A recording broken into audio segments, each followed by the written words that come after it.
Okay, so welcome to everyone that has joined us today. This is Aurora's first YouTube live workshop. Thanks to the changing environment, we've had to adapt the way we host events. So yes, welcome to a revolutionary way of presenting information. We're very excited to have everyone here today. We are hosting a personal finance workshop with Chenine Gouws. And I just quickly like to do a little introduction with her. So Chenine has been in the financial industry since 2002, and she recently obtained her CFP, which I've Googled means Certified Financial Planner, from the University of Stellenbosch, so an alma mater. She's also a business owner and has served on the board of Business Women's Association in 2016, and she's completed her RE5, which is very impressive. And if that's not enough, she has worked with companies such as Sage Life, Alan Gray, Hollard, Momentum, Old Mutual, Sunlam, and a bunch of others as well. And she's been a sales manager at Old Mutual. She has owned the Sunlam Blue Star business franchise. And Chenine just basically believes in holistic financial planning for clients in such a way that she takes care of her clients' financial needs, and it covers things from medical aid to investment and risks, short-term, long-term insurance, all kind of things that make you keep your money safe. And that make you know what to do with it. So we're very, very honored that you will be able to join us today and host this workshop for us. We hope that you learn a lot from it. And if you have any questions now or before we start or during the workshop, you can just comment in the comment box next to the YouTube live video, and we will do a Q&A afterwards. So Chenine, that's over to you. Thank you so much, and thank you for the introduction, Tarina. I really appreciate being here, and I hope that we can actually do something that's rewarding for you. It's no good us sitting here and then we waste your time, so I'm hoping that through your feedback, we carry on delivering and giving you something that's really worthwhile. My idea is actually just to give you some basic financial education right now. So this one, what we want to do is get more in depth. So if we do more, we'll just continue to get more in depth into the different aspects of financial planning. So for now, it's a really broad overview of basic financial education, but I'm hoping that I'm going to give you some good tips, good advice that you can actually do something practically until we do something next in your own financial planning as we are right now, and as you are even as a student right now. We're not going to cover any products. Just want at this stage, we will eventually, but I'd like to just to do nothing about funds. As such, it's important just to get the basics right. You can ask questions either at the end, or you can filter the questions through to Tarina, and I'll try and see what I can answer. There was a question that came through initially. It was about stock picks, and so just before I start this, I just want to explain to you, I am a long-term broker. I'm a long-term investment broker, so don't do much on stocks. Maybe eventually I will get into something later on, like in quite a few episodes, if we carry on with this thing and if you guys all like it. But generally, I'm actually a long-term investment planner. I don't do short-term planning. I find that there's great risk. The opportunity to lose money is just too great, and I don't like taking chances with clients' money. They need to have money one day when they retire, for sure, and not run the risk of losing all their cash. So the first thing that I would like to discuss is about the 6 emotions that come with debt. There are obviously more, but this is the six main ones. The first one is denial. Putting your head in the sand and you pretend to live like as if it's not happening. And I think that a lot of us live like that. And if not, when we're talking about our finances, even if you don't do it about some types of finances, if you get big debts maybe, then that's the time that you just put your head in the sand. So these are the 6 emotions that we need to worry about. We need to just monitor ourselves. It's obviously stress. Finances causes almost every person that I know stress. It doesn't matter what job you do, what department you're in, finances is stressful. So putting your head in your hands and doing nothing because you're too stressed That's also an emotion that people tend to fall into. Fear, we've all felt fear at some point. The fear of how we're going to live, how we're going to get through the next month, how am I going to pay this money back? So I understand that you guys are students, and obviously you haven't had the experience of having, we hope, too much debt at this stage. I'm sure that you've watched your parents and those your loved ones around you, and you can understand how fear can really grip a person when it comes to your finances. You have to be careful about depression. Some people just can't cope emotionally and they feel drained. They stop eating, they stop sleeping, or they sleep too much. That often happens, I know, with students. And that's not always about finances, but these are things that we need to watch out for, not only for ourselves, but also for those that are around us.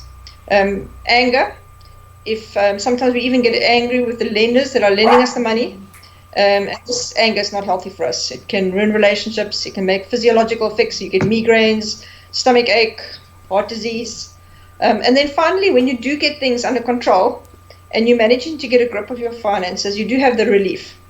You feel free, you feel like your debt is becoming manageable, but it's a mere act of starting. You have to do something. No more putting your head in the sand, no more head in the hands and doing nothing because you're feeling too stressed, no more sleeping it away. We're going to hopefully put you on a journey of actually trying to create good habits, good ways, and give you something manageable to deal with when you're dealing with debt and finances. So I understand that you guys are students. Some of you are not in debt at the moment, which is great, but I'm hoping to give you the warning signs so that you know this is what's coming if you do choose to fall into the debt category or burden.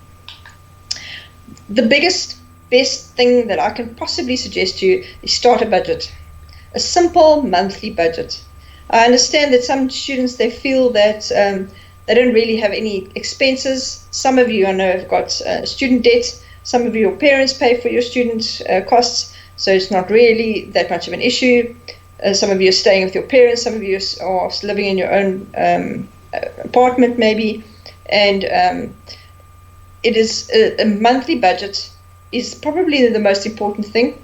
Whether you've got a small budget, whether you are heavy in debt, whether you don't have much debt at all, if you don't have a budget, you won't know how much you can put towards savings, how much must pay off what debt, where is your money going. I think all of us have got money and spent it and then realized where did it go. So following a monthly budget is very important.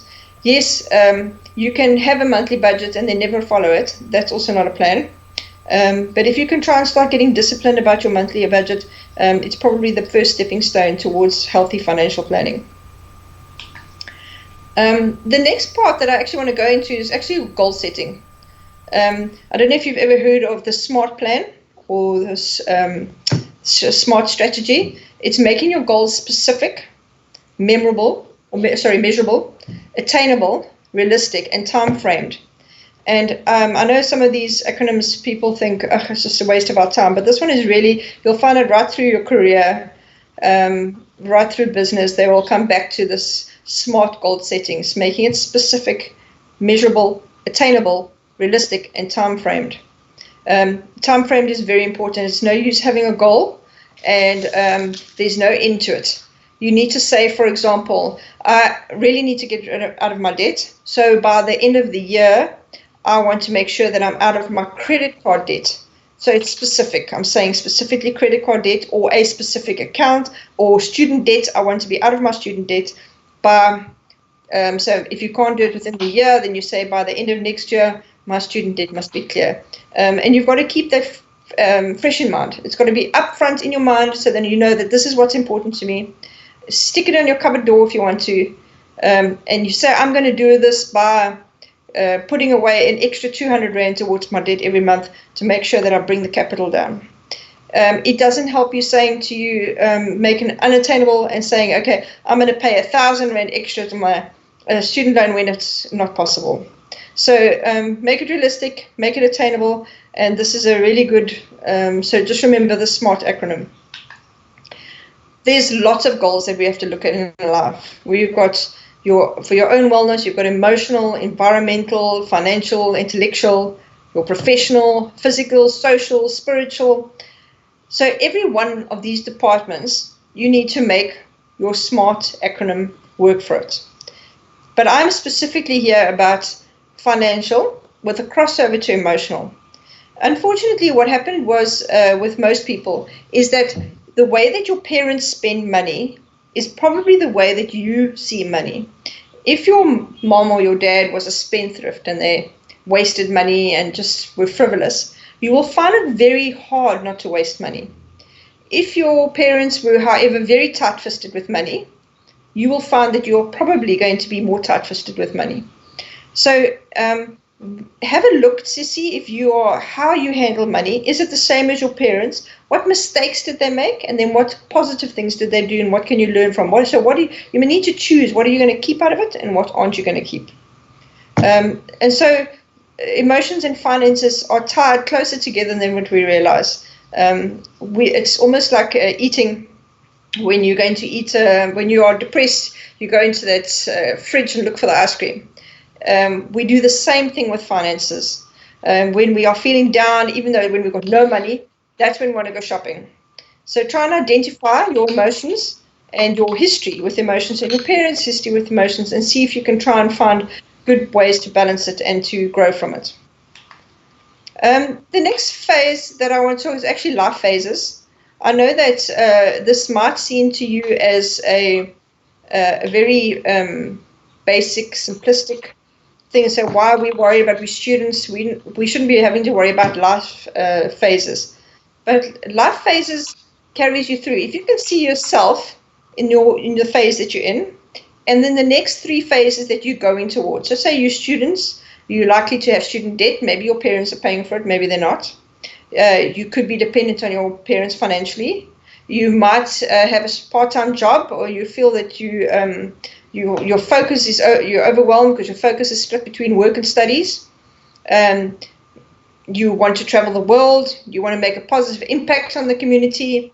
And your long-term goals, you actually eventually want to start to have children and a family. You know that you need to budget. You know you need your financial education. And you need to learn how to manage debt. So this is where you're sitting at the moment. So what difference does it make if I never look at the next stage, the next phase, which would be the young professional?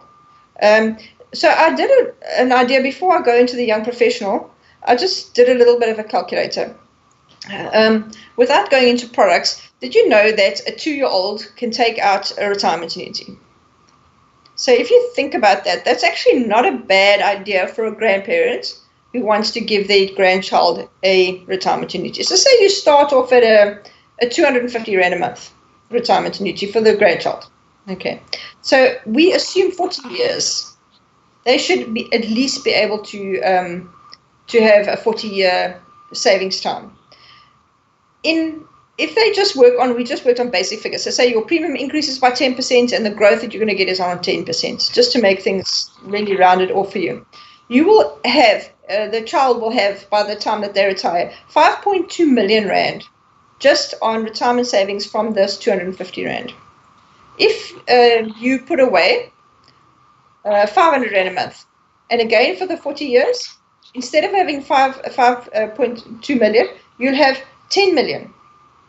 10,400,000 if you want to be, and that's on a 10% growth. Okay. However, if you wait and you don't save now, because even now as a student, you're getting to the stage where you are just starting to get some sort of income. And you're probably going to have at least 40 years to retirement. If you wait until you've only got 20 years, because you say, what am I saving for retirement now? What difference does it make to me? Well, if you wait and you've only got 20 years less to retirement, which is still a very long time, and sometimes it used to be that people only had 20 years, but now we are working later than what we used to, you would have to invest 6,700 Rand a month to get to the same value. And so if you think about that, instead of the 500 Rand a month, 6,700 Rand every month to get to the exact same value as what you would have if you had given yourself 40 years to save. So I understand when you're a young professional going into the next category, you're still paying off your student debt unless you've really sorted out yourself and managed to cut it, or your parents have helped you out. Some people, especially with COVID, are forced to have helped their parents out in some cases due to unemployment, due to COVID, due to all sorts of circumstances happening. Maybe you've been forced to take out short-term loans that provide temporary relief, which even makes you further in debt. You might have got a second job, you're feeling overwhelmed. But if you think about the next level, you might just say to yourself, you know what, I am feeling overwhelmed, but I can do this or I can do that. And if I start saving now, one day, when I retire, I'm going to be in a different category to everybody else. And that is what good financial planning is. They say that only 6% of the population is actually able to retire sufficiently. So the trick of it, and that's where I say to you, I'm a long-term planner, the trick of it is to start young so that you don't have to put so much, you don't have to feel so overwhelmed, you don't have to kill yourself one day when you've only got 20 years to go, and you've got to take almost half your salary towards retirement. Start as young as you can, and it's good advice not only for yourself, but for your friends, your siblings. So keep that in mind. The other thing you should look at is obviously emergency funds. The reason most people go into debt is because when something goes wrong, like a COVID, like the car breaking down, like whatever emergency you might have, somebody gets sick, if you don't have funds available on the side, these things hit you very hard. So saving for the future is the best advice, although it's not easy, especially for a young person. Especially for someone that is young enough that they can't see the future need. So you have to take my word for it. And the sooner that you start, the sooner you will be happy, the sooner you'll be more relieved, and the less stressed you'll be about your finances. The next phase is establish professional.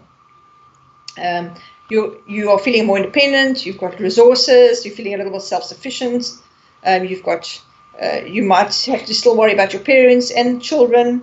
Your income might fluctuate a little bit, especially if you've started your own business and you're self-employed, causing a bit of cash flow challenges.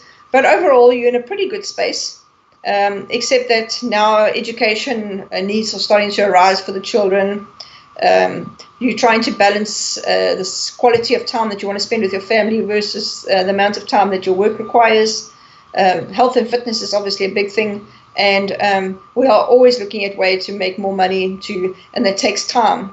And money is time. They always say that, but it really is a bounce off. You have to really decide for yourself what is the most important to me, family or time. It's very difficult to have both or to create a balance. Can be done, but it is tricky.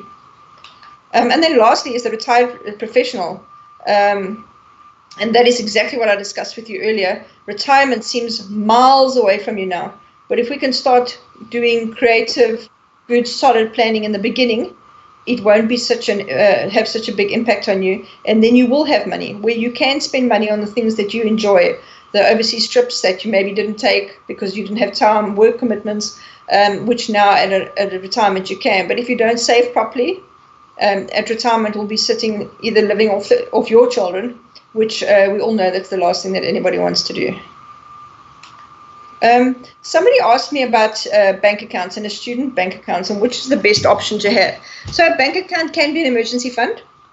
There's nothing wrong with a bank account because it's accessible. The only problem with a bank account as an emergency fund is sometimes it's too accessible. So maybe a savings portion attached to your bank account would work. I did try and look at different options on bank accounts over the different sectors. And so I looked at Standard, ABSA, FNB, Capitec. And the other one that I want you guys to look into is Old Mutual Bank. So most of them charged about R5 a month for admin fee for students. That Standard Bank MyMo account is R5, it's $4.95. The Capitec one is R5. Old Mutual Bank is R5. ABSA's one was R29 per month, and FNB's was R10 per month. ABSA's one you get some discounts and a bit of gym discounts and a bit of data, so I think that's why theirs is a little bit more. And all of them offer, or at least most of them offer swipes are free, and ATM fees are either zero or very low. With the Old Mutual Bank, you can also draw from the shops like Pick and Pay, Checkers, whatever, and so you can also do that with Capitec. and then they only charge you like R1.20, which is quite reasonable. So the reason I said to you about the Old Mutual Bank, apart from them having an app, I think most of the banks now have apps on their phones for online banking, but this has got a save account that's attached to it. And you can literally move money from your save to your smart account interchangeably on your app. It's actually, once you get into it, it's a very handy app to have. I personally have one because I use that for my debit orders. So it doesn't come off my main account. I move it into Old Mutual Bank. It's easy for me to monitor what debit orders I've got. So that's something to consider. There was something else I wanted to discuss with you. Okay. Yeah, that's fine. If you can have a look at your Old Mutual Bank account. Oh yes, that was the other thing, is that some of the banks, they require, if you are between the age of 18 and 25, they require your parents to have an account with them. I know that I think it's F&B requires you as your parents to have an F&B account, or at least on online banking with F&B. So if you want to be independent and you don't want to have to have that commitment or that to prove where your parents are, then maybe one of the other options would work better for you. The other question that we had was about credit score and what you should look at with the credit score. How do you make sure that you create a good credit score for yourself? I thought that was a really good question for before you make bad credit score, the things that you should look at. So making your payments on time, we all know is the best way to go. Don't be late, make payments on time. But it actually counts for 35% of your credit score, which is an important thing to note. So even if it's a day early, rather do that than a day late. It makes a massive difference. Pay your credit cards first. If you show lots of regular payments on your credit cards first and they keep the balances as low as possible, it improves your rating. And they also, credit cards have the highest interest rates, so it's a good idea to pay them first anyway.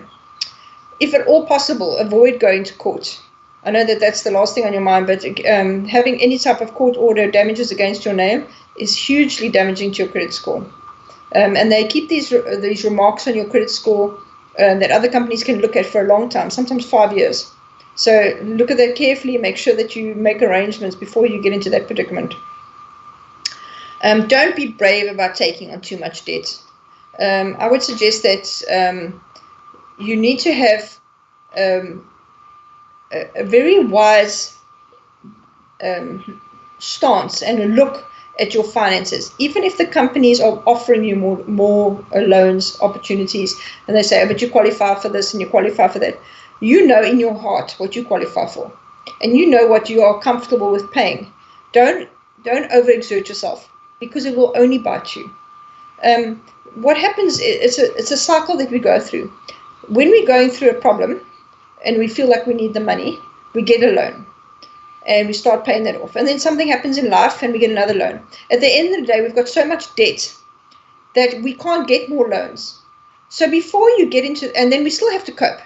And we do, and people do cope even then. So before you get into the stage where you are so overwhelmed in debt, try and find other avenues so that you're not getting deeper and deeper in the debt cycle that's just going to kill you at the end. Keep your credit limits high and your due amounts low. It obviously stands to reason, but this is what the credit companies look at. They look at it as how much can you have and how much did you take?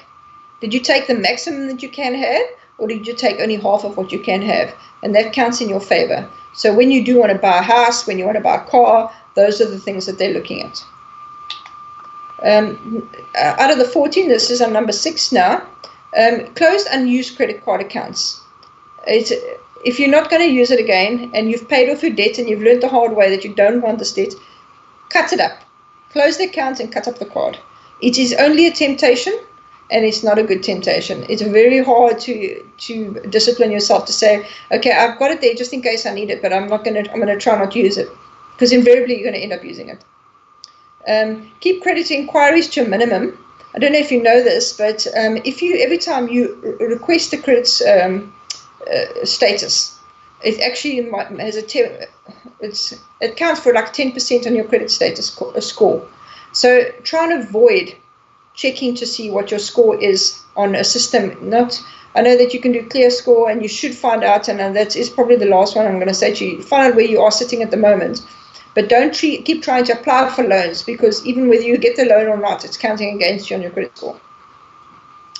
Don't try and go through your debts from one card to another. So don't take out a loan and then take out another loan to pay this one, so you've got the second one. Don't mix and match it and jump around. If you've got a loan, pay it off, then move on to the next one, or hopefully none at all. Credit repair agencies can cost you thousands. Sometimes to have your name taken off, it can cost you like 5,000 rand. And the credit agency, if you blacklisted, it doesn't come off immediately once you've paid your debt. It can take 3 to 6 months to come off, and then obviously that's affecting you.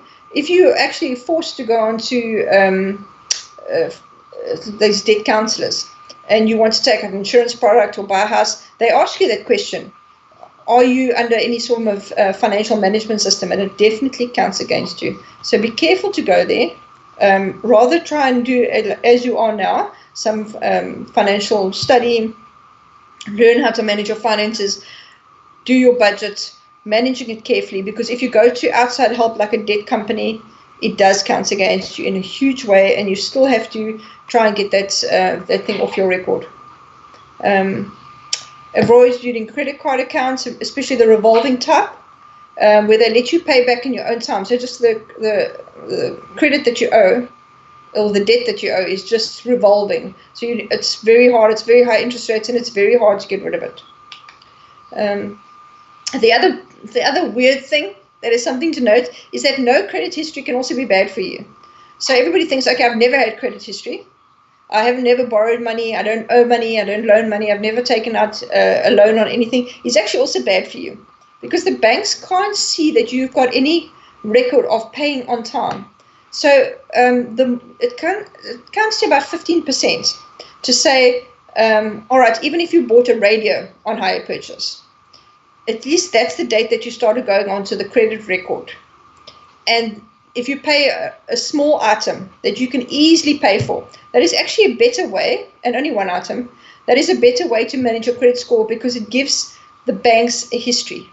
If you don't have any history, they've got nothing to work on, and then they see it as inaccurate. So it counts against you. So believe it or not, having a little bit of credit is actually a good thing, but not too much, and certainly not something unmanageable. And your partner's credit thing, if you're married, does actually can affect you as well. So make sure that your partner is also not going crazy and spending things away and above their means, because this can, especially on home loans, can account against you. If you do land in trouble, don't wait for the creditors to contact you. Contact them first. It's better if you communicate. That goes to standard with people. It goes with institutions. It goes with any corporate thing. People like communication. They'll work around you. They'll help you. They will do what they can for you, but communicate. Don't hide. If you hide, things get just sour. If you're in trouble, speak. They will try and make a plan for you. And then lastly, as I said to you, it's not good to get your credit report too many times, because it does count on your name. But get it now, so that you, and there's lots of credit companies. Clearscore.com, for example, is there. They advertise all the time. And to know where you start, because you don't know where you are or how good your score is unless you actually get a report. So that's my advice on scoring. Okay, there is something called good debt and bad debt, and that's the next thing I want to discuss with you. Long-term debt that's difficult to access, like your bond or your car finance, they're actually called good debt. Look, a car is always a liability. It's not an asset, because it deteriorates. A house appreciates. It's good debt to have, but a car is something that you're going to need to use to get around anyway. However, it does still, a car debt, they do pile up next to bonds to say that it is actually good debt. Just make sure you don't have a balloon payment. You're not in the residual trap. Balloon payment, for those that don't know, is that sometimes you can buy a car and then you say, okay, I'm not going to pay for the whole car over the normal 5-year term. I'm going to have a balloon payment that I need to make that they refinance at the end of the period. So it makes your monthly amounts cheaper now.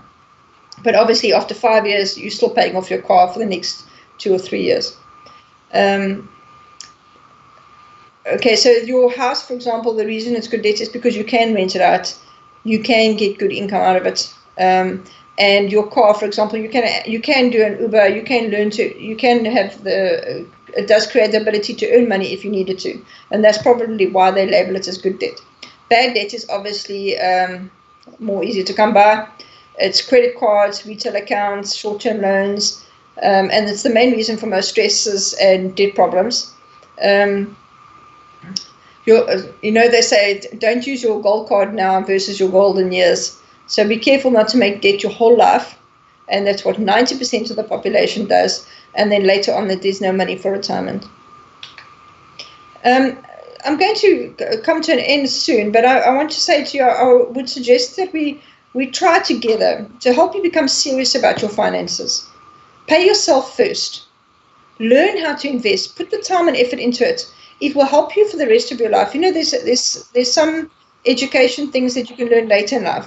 But finances, if you don't learn early as a student, before you start bringing in good money, how to manage your finances and to change your emotional things that affect the way that you spend money and the way that you do money, will carry through for you for your whole life. So put the time and the effort in. Get serious about it. Learn how to invest. Spend less money than you earn always. Make a point to say, that's my rule. I've got this amount, and then after that, I say no. So you need to become self-disciplined when it comes to money. If you're serious about your finances, if you want to live one day well off, you can do that. We waste a lot of money. Most people waste much more money than they even anticipate that they waste. So try to become disciplined in that area so that you can be that one step ahead. Keep your finances very organized. Get your files organized. Even if you feel like, what am I going to file? I've got nothing now. I'm only a student. Start your process. Get your practice into place. Get your budget going. Get a file going for all your expenses and your receipts. It's good habits. So don't see it as worth nothing. It's worth a lot. But don't be a slave to money. Money is not everything. People are more important than money. Your family is more important than money. But that doesn't mean that you need to waste. Have an emergency fund. You will thank me one day if you have a good emergency fund. Try and get at least 3 months of either your income or a set amount. You can decide up front to say, this is what I feel comfortable with as an emergency fund. If I had this amount in my bank account and something went wrong, I wouldn't make myself so stressed, overwhelmed, depressed, because I've got a backup. So decide on the amount, what suits you, what you feel necessary. Put it aside and don't touch it. It's almost like you don't have that money unless an emergency arrives. Always try and find ways to make money. I know that sounds like we just said to you now 5 seconds ago, don't be a slave to money. But if you can create ideas for passive income, it will keep you in good stead forever. So during this COVID time, you'll find that there's a lot of new ideas coming up. I've heard of young kids making much more money than adults their whole life doing.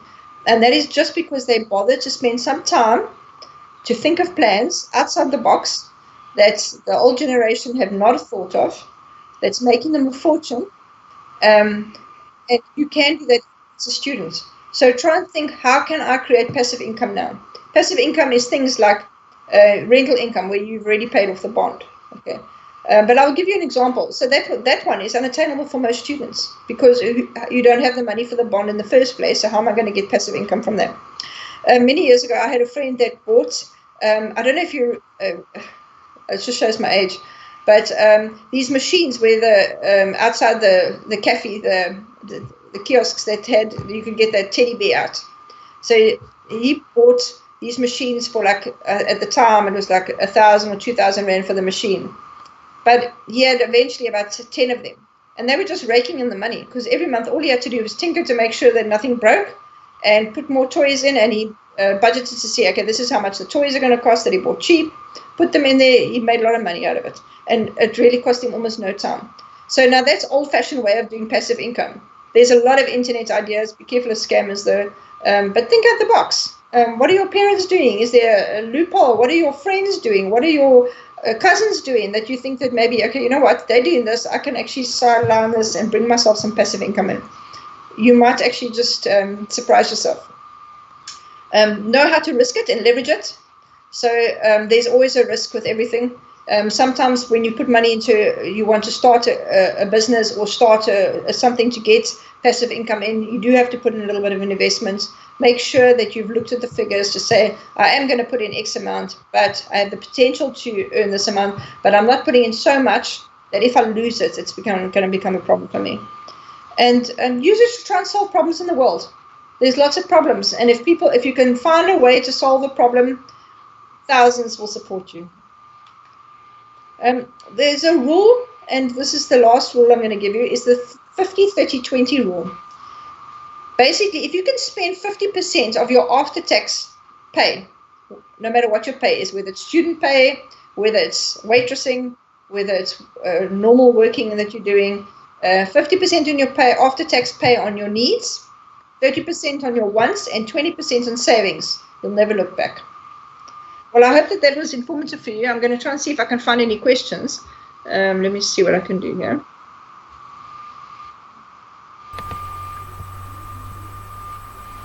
No. Tarina, am I doing fine? Can you see any questions there? Yes, I can quickly read them to you if that's fine with you. Okay. Yeah, please. Okay, so the first question asks what the best way is to get an annuity, or where do you apply for one? Okay, so any insurance company can give you an annuity, so you can get it from, shame, I see it's quite dark here, I should have put the light on. Any insurance company you can buy an annuity from, Sanlam, Mutual, Liberty, Hollard. So it's actually an annuity, and I'll tell you what I'll do. I'll go into details next time exactly what an annuity offers you and how the tax works with an annuity. But you can choose any company. If you want to send me a link afterwards with your details on, I will send you information so that you can apply for one and you can decide. The one thing I want to say to viewers, don't be scared to try and get an annuity and say, okay, I can only afford this amount. It's better you start with a low figure and work a plan and manage it, and you can increase later, than being too afraid because you think to yourself, okay, well, I can't actually afford a lot of money, so I won't buy. So if you send me your details, I'll send you some information and you can take it from there. Okay, and then a second question would be, what would be a good start-off amount to put away every month into a savings account as a student and as a young professional? If you can start, obviously if you're earning no income, then it's very tricky. If you can start between 350 and 500 Rand, most of the products, those are the minimum amount. So it's either 350 or 500, somewhere around there for minimum amounts. I know there's sometimes, like Sanlam's got a 200 and something Rand one at the moment. But so it really depends on what, because you've also got tax-free savings you can look at. But for a retirement annuity, I think the cheapest one at the moment is Sanlam. And I think it's 250 that they've got, or 200 Rand they've got. I know they had a special offer, otherwise it's 350. So that's kind of the figures that you're looking at. But the sooner you start, the better. Okay, and then somebody asked, what advice would you give to a young person who has been working for about 3 or 4 years, but who is struggling with debt, and also who earns a very small salary? So I have seen in my lifetime people that earn tiny salaries and make lots of money. It's actually how you manage that money.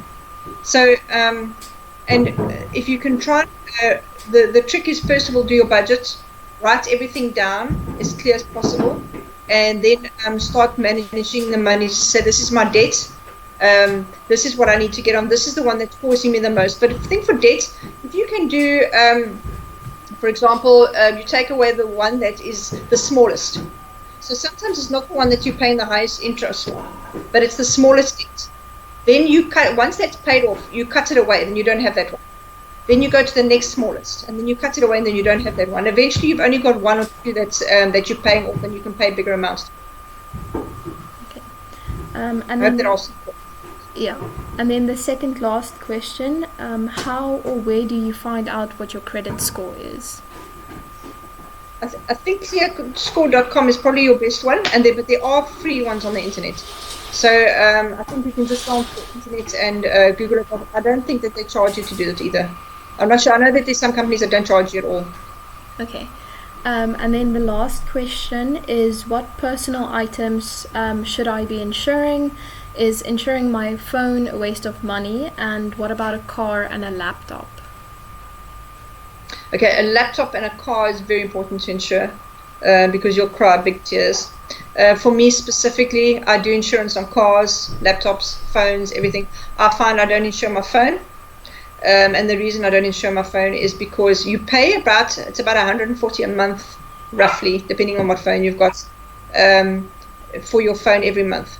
So I personally make a commitment for myself to say, if I break my phone or drop it, or if I'm negligent with my phone, then I have to have a cheapie for the next, until my contracts run out, until I get a new contract.